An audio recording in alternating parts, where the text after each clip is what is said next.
Get Satisfaction, or something that's sort of like a quasi-social media, or like almost an ersatz social media. I remember Timbuktu, the bag company. Yeah. It's one of my clients from a couple of years ago. Before they got into their full-on strategy, they just kind of took a tentative step and said, all right, let's get on getsatisfaction.com. Let's try and sort of crowdsource our customer service, meaning let it be managed by groups of people, not just by their own company. And they did that for 6 months, worked out pretty well, and then they decided to do it. So sometimes you have to take like that sort of tentative first step. Now, you work with more apparel brands than I do. What are you seeing? Actually, for the apparel brands, the thing that I've noticed is that it's not about whether or not the apparel brand sucks. It's more about whether or not, I mean, with electronics, for instance, like you were saying about Sanyo, it's often a very binary choice. Either this TV is good or this TV is not good, right? With apparel brands, it's a lifestyle brand. It's about whether or not somebody likes it versus whether or not they don't like it. And fashion is one of those very personal choices. So for social media, the reason why, if I was an apparel brand or a lifestyle brand, I would get involved is for the market research side of things. I would look at the market research and say, hey, look, I can have a conversation with all of my potential consumers, and I can know that pink is the new black for spring, but brown is the new black for fall. And nobody's ever going to know that unless they actually have a conversation, or if they spend $50,000 on some kind of study that Razorfish puts together. There's the Tropicana thing too. Are we allowed to ask questions? Yes, absolutely. I don't know too much about this. I'm here to kind of learn, but I'm wondering, as you're talking, like, how do you know what demographic you're tapping? Like, it seems like it's good marketing research, but if it's people in Kansas that are like thrilled about this T-shirt, and the coasts hate it, but you don't know that. So one of the beautiful things that I love about the internet is that you can track everything. We know everything about you, from what you bought last year to what you bought last week. So including where you bought it. All that stuff is somewhat easily trackable. Geographically speaking, there are a ton of companies, even Google for instance, can tell you where your traffic is coming from. And most of the social media platforms will be able to tell you, hey, look, the comments that you're getting about this particular brand that you guys are building, they're mainly coming from Idaho. A perfect example, we were doing research today for a chocolate company, and they wanted to know how some of the other chocolate companies are doing in terms of total buzz. We can actually not only tell how much buzz the other chocolate companies are having, but literally what part of the country is saying Reese's Pieces kick ass. Like, yeah. That's pretty cool that you can be like, actually they're kicking ass in Boise. So there's actually a whole, there are more than a few companies out there right now that do some kind of analysis on social media comments, social media interaction. They're all over the place, and in fact, Metz knows more about that than I think just about anybody, because there's too many. That's seriously, the thing. there's 70 or 80 companies in this whole industry of like social media analytics and sort of I guess you would call it sentiment processing, because there are actually programs and scripts that can read 100 blogs at a time and tell you more or less whether it's positive or negative. But sentiment analysis is a little dicey. So let's say you went out for your birthday last weekend and you had one drink too many, and maybe you got a little sloppy, and someone took a picture of it and they posted it on a blog, and it says Jane looks really great in this picture. The sentiment analysis will give that a thumbs up, meaning that's a compliment because it said she looks really great, but in actuality they were making fun of you.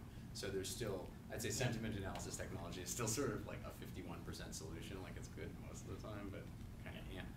So there's still ways to go, and that whole market is really consolidated right now. So in 5 years, the whole social media analytics thing, there will probably be like 3 or 4 awesome brands, but right now we've got like 70 brands, and there's a couple that are really Are there any you recommend? It just depends on the size of the brand. That's a little bit like saying, tell me a good hospital. It depends what's wrong with you. Yeah. Next question. Are there any other questions too for that? Next question we want to go through is, what is one lifestyle or apparel brand you think is doing it right now in the social media space? I'd give it to Nike. Sorry. That's kind of a no-brainer. Nike's been ahead of the curve now for, I'd say, going on 10 years. I mean, those guys have just been out there for God knows how long. Granted, their recent interactions with iPod, with Apple and the iPod have been semi-lackluster as far as the pickup, but the one thing I have to give Nike is that they're always willing to experiment. I've had a personal interaction with Nike in the past when one of the companies which I helped start actually, their technology was exclusively licensed by Nike for 99 years or something ridiculous. And it's one of those things where Nike ends up, they end up looking at things in such a fundamentally different way where they realize where a market's going 5 years before it actually gets there. And they'll try to do something, they'll dip their toe in the water, and then they'll say, okay, now's not the time, I'm gonna do it 5 years from now. And I give them, for a brand that has this much clout, and has this much of an actual brand to protect, a brand image to protect, the fact that they're willing to take the risk, it says a lot about the culture at that company. Well, you stole mine, but yeah, I think I just remember when I first saw the power of that brand. I was sitting by your boss Jason Mandel's desk, and he this is maybe a year and a half ago. And he goes, "My freaking brother beat me again." And I'm like, "What are you guys like playing fantasy football?" And he's like, "No, he beat me in the run yesterday." And I was like, "Jason, your brother lives in Boston." He's like, "Yeah, we run." And I'm like, "What do you mean you run?"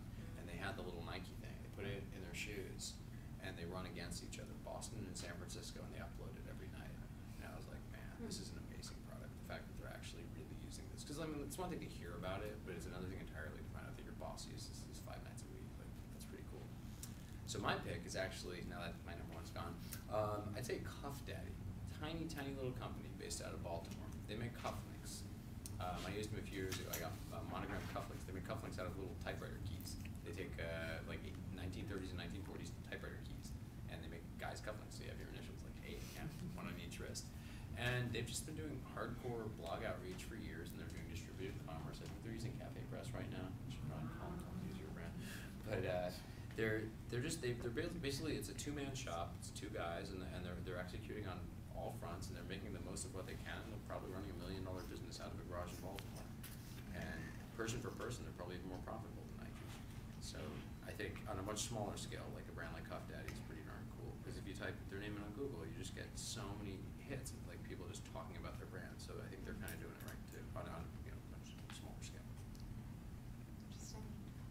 I actually think American Apparel is a really good example of a brand that's doing it right. And I think that specifically for the retail space, what we were talking about earlier with, doing market research through social media is interesting, but I think that if you have a fashion company, you should define your brand, and a lot of that has to do with where do the people who buy my product want to be, who do they think is cool, what do they think it looks like, how does it feel, and there's a lot of potential to do that online, not necessarily through Twitter, although that's an option, but through posts on YouTube that show people, which is what American Apparel is showing people online how to create different types of fashion out of the clothing that they sell in stores. So if you go onto their YouTube channel, you can learn how to cut apart their jeans, and trendy young hipsters in ridiculous clothing will show you how to make their clothes better for you.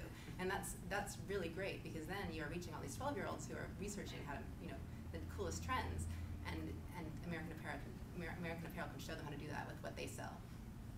They also have a daily update blog where they don't just talk about their news, but they talk about news that is happening in the world of fashion. They do like man on the street type photos. They do that are people who aren't even wearing American Apparel, just to become this like definitive voice of what hipster is. And I think they've done an incredible job at doing that right. They have a Twitter account, and they interact with Lily Allen. They interact with people who are outside of the traditional fashion sphere. And granted, they're a big brand, but I think they've been able to really create a niche for themselves and use social media to really fuel that. So. Yeah, they're also, I mean, they basically become like a hipster, like the History Channel for hipsters. They really have. I mean, it's kind of weird, because they also have some negative stuff that they're going against too. Like some people like really dislike their image, and they have people who even decry their labor practices, which are repeatedly fairly fair trade.